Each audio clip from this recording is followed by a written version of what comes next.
ತರುಣ್ ಸುಧೀರ್ ಇವರು ಡೈರೆಕ್ಟ್ ಮಾಡಿರೋ 3 ಸಿನಿಮಾದಲ್ಲೂ ದರ್ಶನ್ ಅವರು ಇದ್ದಾರೆ.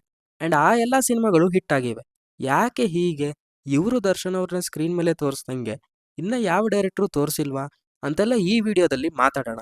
ನೀವೇನಾದ್ರೂ ಚಾನಲ್ಗೆ ಫಸ್ಟ್ ಟೈಮ್ ಬಂದಿದ್ರೆ ವಿಡಿಯೋ ಸ್ಕಿಪ್ ಮಾಡ್ದಲೆ ಕೊನೆ ತನಕ ನೋಡಿ, ಇಷ್ಟ ಆದ್ರೆ ಸಬ್ಸ್ಕ್ರೈಬ್ ಮಾಡ್ಕೊಂಡು ಸಪೋರ್ಟ್ ಮಾಡಿ. ದರ್ಶನ್ ಅವರ ಸಿನಿಮಾದಲ್ಲಿ ಫೈಟ್ಸ್ ಇರಲೇಬೇಕು ಅಂಡ್ ಇವರನ್ನ ನೋಡೋ ಫ್ಯಾನ್ಸ್ಗೂ ಕೂಡ ಅದು ಬೇಕು. ಬಟ್ ತರುಣ್ ಸುಧೀರ್ ಅವರು ಈ ವಿಷಯವನ್ನ ತುಂಬಾ ಚೆನ್ನಾಗಿ ಡೀಲ್ ಮಾಡ್ತಾರೆ. ಫಾರ್ ಎಕ್ಸಾಂಪಲ್ ರಾಬರ್ಟ್ ಸಿನಿಮಾದಲ್ಲಿ ದರ್ಶನ್ ಅವರು ಫೈಟ್ ಮಾಡೋಕೆ 50 ನಿಮಿಷ ಬೇಕಾಗುತ್ತೆ. ಇಲ್ಲಿ ನಾನು ಹೇಳ್ತಿರೋ ವಿಷಯ ಏನಂದ್ರೆ, ಫೈಟ್ ಬರೋದಕ್ಕೆ ಸುಧೀರ್ ಅವರು ಇಡೋ ರೀಸನ್ ತುಂಬಾ ಸ್ಟ್ರಾಂಗ್ ಆಗಿ ಇರುತ್ತೆ. ರಾಬರ್ಟ್ ಸಿನಿಮಾದಲ್ಲಿ ದರ್ಶನ್ ಅವರು ಎಷ್ಟು ಸ್ಟ್ರಾಂಗ್ ಇದ್ದಾರೆ ಅಂತ ಸಿನಿಮಾ ಸ್ಟಾರ್ಟಿಂಗ್ ಇಂದಾನು ಸಣ್ಣ ಸಣ್ಣ ಎಲಿಮೆಂಟ್ಸ್ ಇಂದ ತೋರಿಸ್ತಾ ಬರ್ತಾರೆ.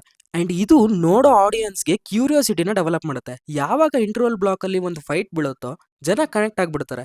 ಯಾಕಂದ್ರೆ ಅಲ್ಲಿ ತನಕ ಅವರು ವೆಯ್ಟ್ ಮಾಡ್ತಿರೋದು ಅದಕ್ಕೋಸ್ಕರನೇ. ಅಂಡ್ ಜನ ಆ ತರ ಸೀನ್ಗೆ ಕಾಯೋ ತರ ಸಿನಿಮಾನ ಡಿಸೈನ್ ಮಾಡ್ಕೊಂಡಿದ್ದಾರೆ ಸುಧೀರ್ ಅವರು. ಬೇರೆ ಎಲ್ಲಾ ಸಿನಿಮಾದಲ್ಲೂ ನೀವು ಅಬ್ಸರ್ವ್ ಮಾಡಿದ್ರೆ ದರ್ಶನ್ ಅವರ ಎಂಟ್ರಿಗೆ ಇಲ್ಲ ಅಂದ್ರೆ ಎಂಟ್ರಿ ಆದ್ಮೇಲೆ ಒಂದ್ ಫೈಟ್ ಇದ್ದೇ ಇರುತ್ತೆ ಅಂಡ್ ಅದು ಕಾಮನ್ ಆಗಿದೆ. ಬಟ್ ಇವರು ಹೇಗಿದ್ರು ಫೈಟ್ ಇರಲೇಬೇಕು, ಅದನ್ನ ಪ್ರಾಪರ್ ಸಿಚುವೇಶನ್ ಅಲ್ಲಿ ಪ್ಲೇಸ್ ಮಾಡಿದ್ರು. ಈಗಲೂ ರಾಬರ್ಟ್ ಸಿನಿಮಾ ನೋಡಿದ್ರೆ ಆ ಫೈಟ್ ಸೀನ್ ನೆನಪಾಗುತ್ತೆ. ಕಾಟೇರ ಸಿನಿಮಾದಲ್ಲೂ ಕೂಡ ಫಸ್ಟ್ ಫೈಟ್ ಬರೋದಕ್ಕೆ ತುಂಬಾ ಟೈಮ್ ತಗೋತಾರೆ ಅಂಡ್ ಆ ಫೈಟ್ ಆಗೋದಕ್ಕೆ ಅಲ್ಲೂ ಕೂಡ ತುಂಬಾ ಸ್ಟ್ರಾಂಗ್ ರೀಸನ್ನೇ ಇರುತ್ತೆ. ಬಟ್ ಇಲ್ಲಿ ಇವರ ಅಪ್ರೋಚ್ ಸ್ವಲ್ಪ ಡಿಫ್ರೆಂಟ್ ಆಗಿದೆ ಅಂತ ಅನಿಸ್ತು. ದರ್ಶನ್ ಅವರ ಸಿನಿಮಾದಲ್ಲಿ ಫೈಟ್ಸ್ ಬೇರೆ ತರನೇ ಇರುತ್ತೆ.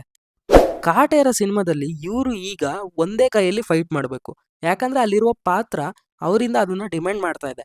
ಆಗ ದರ್ಶನ್ ಅವರು ದರ್ಶನ್ ತರ ಕಾಣಿಸಲ್ಲ, ಅಲ್ಲಿರುವ ಪಾತ್ರ ಆಗಿ ನಮಗೆ ಕಾಣಿಸ್ತಾರೆ.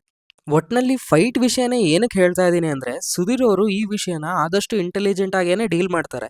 ಜನಕ್ಕೆ ಬೇಕಾಗಿರೋ ಸೀನ್ನ ಕಾಯಿಸಿ ಸಡನ್ ಆಗಿ ಇಂಟರ್ವಲ್ ಬ್ಲಾಕ್ ಅಲ್ಲಿ ಎಕ್ಸ್ಪ್ಲೋರ್ ಮಾಡ್ತಾರೆ. ದರ್ಶನ್ ಅವರ ಸ್ಟ್ರಾಂಗ್ ಝೋನ್ ಅಂದ್ರೆ ಪೌರಾಣಿಕ ಪಾತ್ರಗಳು.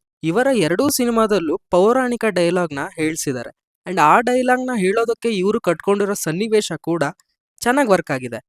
ದರ್ಶನ್ ಅವರಿಗೆ ಆಕ್ಟಿಂಗ್ಗೆ ಸ್ಕೋಪ್ ಇರೋ ಪಾತ್ರಗಳನ್ನ ಕೊಟ್ರೆ ಸಖತ್ತಾಗಿ ಹ್ಯಾಂಡಲ್ ಮಾಡ್ತಾರೆ. ಸುಧೀರ್ ಅವರು ದರ್ಶನ್ ಅವರಿಂದ ಎಷ್ಟಾಗುತ್ತೋ ಅಷ್ಟು ಪರ್ಫಾರ್ಮೆನ್ಸ್ನ ಹೊರಗೆ ತೆಗಿತಾರೆ.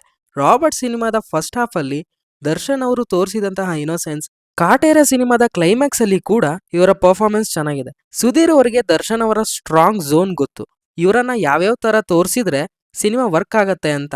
ಹಾಗಾಗಿ ಇವರ ಸಿನಿಮಾಗಳು ಚೆನ್ನಾಗಿ ವರ್ಕ್ ಆಗಿದಾವೆ. ಸುಧೀರ್ ಅವರು ರಿಲೀಸ್ ಮಾಡುವಂತಹ ಕಾನ್ಸೆಪ್ಟ್ ಪೋಸ್ಟರ್ಗಳು ತುಂಬಾ ಕ್ಯೂರಿಯಾಸಿಟಿನ ಡೆವಲಪ್ ಮಾಡುತ್ತೆ ಅಂಡ್ ಅದು ಸಿನಿಮಾಗೆ ಹೈಪ್ ತರೋದಕ್ಕೆ ಆಗ್ಲಿ, ಸಿನಿಮಾ ಕಂಟೆಂಟ್ ಏನಿರ್ಬೋದು ಅಂತ ಫ್ಯಾನ್ಸ್ಗೆ ಯೋಚನೆ ಮಾಡೋ ತರ ಮಾಡುತ್ತೆ. ಇವರು ದರ್ಶನ್ ಅವರ ಫ್ಯಾನ್ಸ್ನ ತುಂಬಾ ಎಂಗೇಜಿಂಗ್ ಆಗಿ ಇಟ್ಟಿರ್ತಾರೆ.